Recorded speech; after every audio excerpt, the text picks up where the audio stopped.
दोस्तों 20 जुलाई को एक ऐसा मार्च होगा जिसे दिल्ली सालों सालों तक याद रखेगी। यह ऐलान अब पूरे देश में गूंज रहा है। दोस्तों नगीना के सांसद और भीम आर्मी प्रमुख चंद्रशेखर आजाद ने खुला चैलेंज दे दिया है कि या तो 19 जुलाई तक सरकार सारी मांगे मान ले, नहीं तो 20 जुलाई को जंतर मंतर से संसद तक ऐसा जनसैलाब उमड़ेगा कि जिसे संभालना सरकार के बस की बात नहीं होगी। चंद्रशेखर आजाद ने वादा किया है कि यहां से संसद तक हर एक गज पर आदमी ही आदमी होगा, कोई खाली जगह नहीं दिखेगी। यह ऐलान अब सरकार के लिए एक बहुत बड़ी चेतावनी बन चुका है। चंद्रशेखर आजाद ने अपने पूरे भाषण में सरकार को सीधा सीधा चैलेंज दिया है। उनका अंदाज बहुत सधा हुआ था लेकिन उतना ही तीखा भी था। उन्होंने कहा है कि हम कोई हवा में बात नहीं करते, जो कह रहे हैं वो करके भी दिखाएंगे। अगर 19 जुलाई तक इस तानाशाही सरकार ने हमारी मांगे नहीं मानी तो 20 जुलाई को हम इस सत्ता को हराने का काम करेंगे। हम लोग जितना बड़ा प्रोटेस्ट आप चाहोगे उतना बड़ा करेंगे, मगर 20 तारीख को आप हमारी भी मान लेना।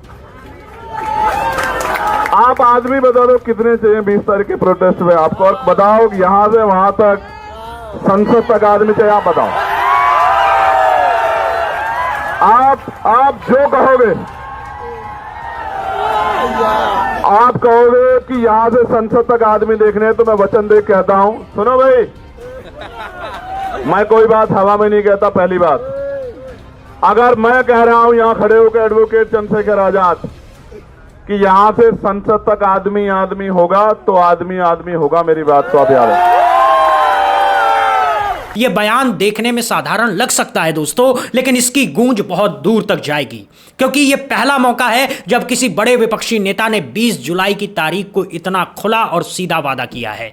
अब तक तो कुछ नेता समर्थन के बयान दे रहे थे, कुछ फोन पर बात कर रहे थे, कुछ सोशल मीडिया पर पोस्ट डाल रहे थे, लेकिन कोई भी नेता खुलकर के यह नहीं कह रहा था कि मैं खुद 20 जुलाई को मार्च में शामिल होऊंगा। चंद्रशेखर आजाद ने यह किया है और यह उनकी सबसे बड़ी बात है। चंद्रशेखर आजाद ने अपने भाषण में एक और बहुत बड़ी बात कही जो हर आम आदमी के दिल को छू जाती है। उन्होंने कहा कि इस आंदोलन से उन्हें कोई राजनीतिक लाभ नहीं चाहिए। वो यहां किसी वोट के लिए नहीं आए हैं, किसी सीट के लिए नहीं आए हैं, किसी कुर्सी के लिए नहीं आए हैं। महापुरुषों की तस्वीरों के अलावा झंडा भी कोई नहीं होगा, क्योंकि इस आंदोलन के साथ खड़े हैं। इस आंदोलन से कोई राजनीतिक लाभ नहीं चाहिए। मेरी बात को आप याद रखना। उस काम को हम लोग करते हैं। देखो 20 तारीख को प्रोटेस्ट होगा तो प्रोटेस्ट होगा, और ऐसा प्रोटेस्ट होगा कि पिछले 10, 12, 15 साल में तो ऐसा प्रोटेस्ट दिल्ली में नहीं हुआ होगा। बात करते हैं उस भावुक कर देने वाले क्षण की जब चंद्रशेखर ने अपनी फटी हुई शर्ट का जिक्र किया। दिल्ली जा रहा था तो पुलिस के भाइयों ने मेरा बड़ा सम्मान किया, मेरी शर्ट फाड़ दी। तो मैंने वादा किया था कि 20 तारीख को मैं उस फटी शर्ट को पहन के देश की पार्लियामेंट में जाऊंगा बताने के लिए। ये बताने के लिए नहीं कि मुझे लाठी लगी है या मेरी शर्ट फाड़ दी गई है, ये बताने जाऊंगा कि सत्ता कितनी तानाशाह हो गई है। वो 3 किलोमीटर की आवाज को भी नहीं सुनती और 300 किलोमीटर की आवाज को भी नहीं सुनती। ये बात एक तरह से पूरी सरकार के व्यवहार का चित्रण है। बात यहीं खत्म नहीं होती दोस्तों। चंद्रशेखर आजाद के आने से आंदोलन को एक नई ऊर्जा मिली है। अब तक जो सवाल उठ रहा था सिर्फ राहुल गांधी क्यों नहीं आ रहे हैं, वो सवाल भी अब कुछ हद तक ठंडा पड़ेगा, क्योंकि अब 20 बड़े नेताओं की जो लिस्ट सीजेपी ने जारी की थी उसमें से चंद्रशेखर सबसे पहले पहुंचे हैं। इसकी अगली कड़ी अब देखने वाली होगी। अब बात करते हैं कि 20 जुलाई को क्या क्या हो सकता है। यह वो सवाल है जो हर एक भारतीयों के मन में है दोस्तों। 20 जुलाई से संसद का मॉनसून सत्र शुरू हो रहा है। सरकार के लिए सत्र बहुत जरूरी है क्योंकि कई महत्वपूर्ण बिल इसी सत्र में लाने हैं। अप्रैल के सत्र में जो नहीं हो पाया वो सब कुछ इसी में करना है। तो सरकार चाहेगी कि सत्र आराम से चले, कोई हंगामा ना हो, कोई विरोध ना हो, कोई तस्वीरें बाहर ना आए, लेकिन ठीक उसी दिन जंतर मंतर से एक विशाल जुलूस संसद की ओर बढ़ेगा। सीजेपी का दावा है कि अब तक 1.5 लाख लोगों ने इस मार्च में हिस्सा लेने के लिए अपनी हाजिरी दर्ज करा दी है। अब चंद्रशेखर आजाद के ऐलान के बाद यह संख्या और बढ़ने की उम्मीद है दोस्तों। ये जंतर मंतर जहां से जहां तक दिखाई देता है और जहां तक दिखाई भी नहीं देता उसको भी हमने कई बार जो है जन सैलाब से भरा है। यहाँ आप और मैं इस बात को जानते हैं, लेकिन आज के आने के पीछे जो उद्देश्य है वो बहुत महत्वपूर्ण है। सबसे पहले तो मैं इस आंदोलन के साथियों का धन्यवाद करना चाहता हूं। जो आंदोलन में साथी बैठे हैं, हमारी बहनें, नौजवान साथी, प्यारे भाई, बुजुर्ग माएं, उन सब का धन्यवाद करता हूं, क्योंकि पिछले लंबे समय से वो लगातार लड़ रहे हैं और इस तरह से लड़ रहे हैं कि जो नहीं भी सुनना चाहता उसको भी सुनना पड़ रहा है, जो नहीं भी देखना चाहता उसको भी देखना पड़ रहा है, और जो नहीं भी बोलना चाहता उसको भी बोलना पड़ेगा। मेरी बात को आप याद रखना। अब सवाल ये उठता है कि 20 जुलाई के मार्च में और कौन कौन शामिल हो सकते हैं। तो देखिए, आम आदमी पार्टी की तरफ से पहले ही खुला समर्थन आ चुका है। संजय सिंह और आतिशी मारलेना पहले से जंतर मंतर पर सक्रिय हैं। आतिशी तो खुद अनशन में शामिल हो चुकी हैं। यानी अब पार्टी के दिल्ली के तमाम कार्यकर्ता 20 जुलाई को उतरेंगे। समाजवादी पार्टी की तरफ से भी अच्छे संकेत हैं। अखिलेश यादव खुद फोन पर सोनम जी से बातचीत कर चुके हैं। समाजवादी पार्टी के दो सांसद पहले से जंतर मंतर पहुंच चुके हैं। अगर 20 जुलाई तक सरकार नहीं झुकी तो सपा के भी कई नेता वहां आ सकते हैं। टीएमसी की महुआ मोइत्रा भी सामने आ चुकी हैं। उद्धव ठाकरे कह चुके हैं कि जरूरत पड़ी तो वो दिल्ली आ जाएंगे। तमिलनाडु के विजय थलापति का नाम भी 20 लोगों की लिस्ट में है। अगर वो आ गए तो दक्षिण भारत से भी एक बहुत बड़ा संदेश जाएगा। कांग्रेस पार्टी की तरफ से अभी थोड़ा सा फासला है, लेकिन कांग्रेस के महाराष्ट्र के सांसद पहले से जंतर मंतर आ चुके हैं। पवन खेड़ा और अलका लांबा जैसे नेता खुला बयान दे चुके हैं। तो कांग्रेस से भी 20 जुलाई को अच्छी भागीदारी की उम्मीद है। हालांकि खुद राहुल गांधी उसी दिन के आसपास देहरादून में छात्रों के एक बड़े कार्यक्रम में व्यस्त होंगे।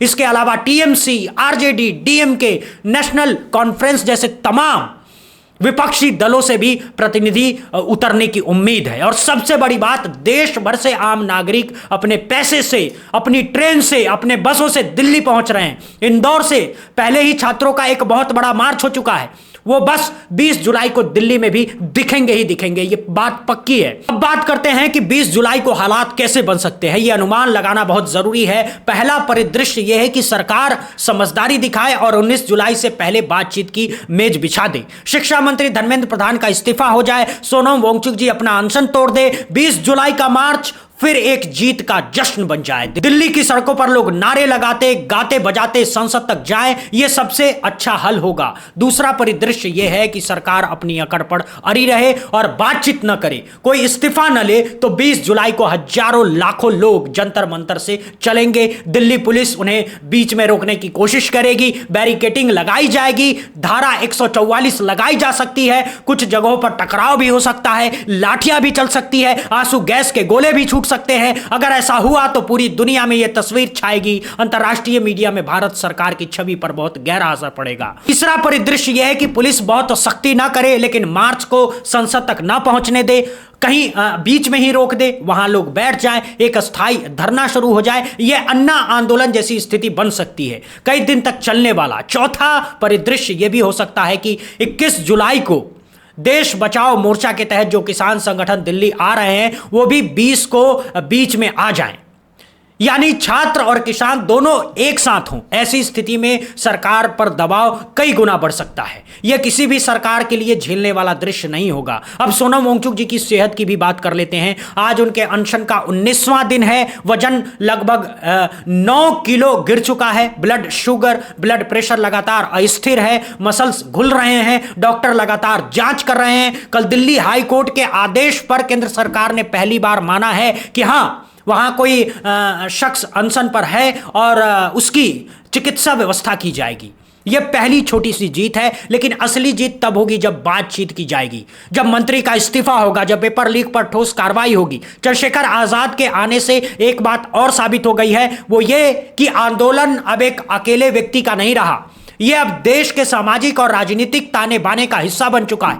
दलित समाज के सबसे बड़े नौजवान चेहरे ने अपना समर्थन दे दिया है। यह किसान आंदोलन जैसी छवि बन सकता है दोस्तों, जहां 3-4 दलों के नाम एक साथ खड़े थे।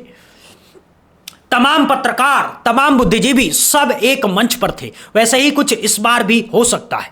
दोस्तों यहां एक बहुत जरूरी बात कहनी है, चंद्रशेखर आजाद के इस ऐलान का असर सिर्फ 20 जुलाई तक सीमित नहीं है, इसका असर आने वाले चुनाव पर भी पड़ेगा। 2027 में उत्तर प्रदेश के चुनाव है, देश के कई राज्यों में विधानसभा चुनाव आने वाले हैं। अगर 20 जुलाई का मार्च सफल हो गया, अगर सरकार को झुकना पड़ा, तो यह पूरे विपक्ष के लिए एक बहुत बड़ी जीत होगी। इससे विपक्ष का हौसला बढ़ेगा, बीजेपी की चमक कम होगी, नौजवानों के बीच एक नया संदेश जाएगा कि हम भी सरकार को झुका सकते हैं। यह लोकतंत्र के लिए बहुत महत्वपूर्ण होगा। दूसरी तरफ अगर सरकार ने 20 जुलाई को कोई गलत कदम उठाया, कहीं दमन किया, कहीं गिरफ्तारी की, तो इसका असर उल्टा असर पड़ सकता है। दोस्तों जनता में गुस्सा बढ़ेगा, आने वाले चुनाव में इसकी कीमत चुकानी पड़ेगी। इसीलिए यह सरकार के लिए भी बहुत ही नाजुक समय है।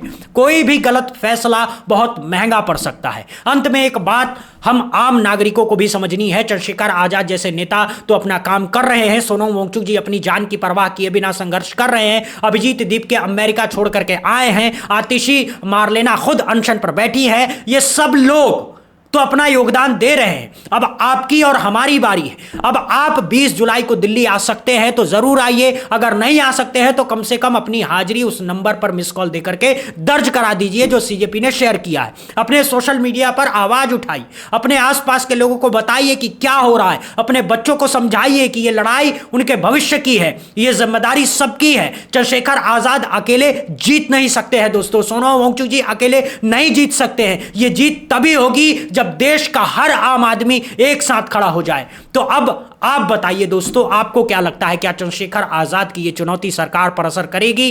क्या 20 जुलाई को सचमुच लाखों लोग सड़कों पर उतरेंगे? क्या यह मार्च ऐतिहासिक बनेगा? क्या सरकार अपनी अकड़ छोड़ेगी और मंत्री का इस्तीफा लेगी? क्या आप 20 जुलाई को दिल्ली आ रहे हैं या फिर अपने शहर से आवाज उठाएंगे? अपनी राय जरूर कमेंट सेक्शन में लिखिएगा। वीडियो पसंद आया हो तो लाइक करना बिल्कुल मत भूलिए। चैनल को सब्सक्राइब कीजिए, घंटी का बटन दबाइए ताकि हर बड़ी खबर आप तक पहुंचती रहे। और ये वीडियो अपने हर उस दोस्त तक जरूर पहुंचाइए जो सोचता है कि उसकी एक आवाज से कुछ नहीं होगा। उसे बताइए कि उसकी एक आवाज से बहुत कुछ हो सकता है, बल्कि सब कुछ हो सकता है। मिलते हैं फिर एक और नई खबर के साथ, तब तक के लिए मुझे इजाजत दीजिए। जय हिंद, जय भारत, वंदे मातरम।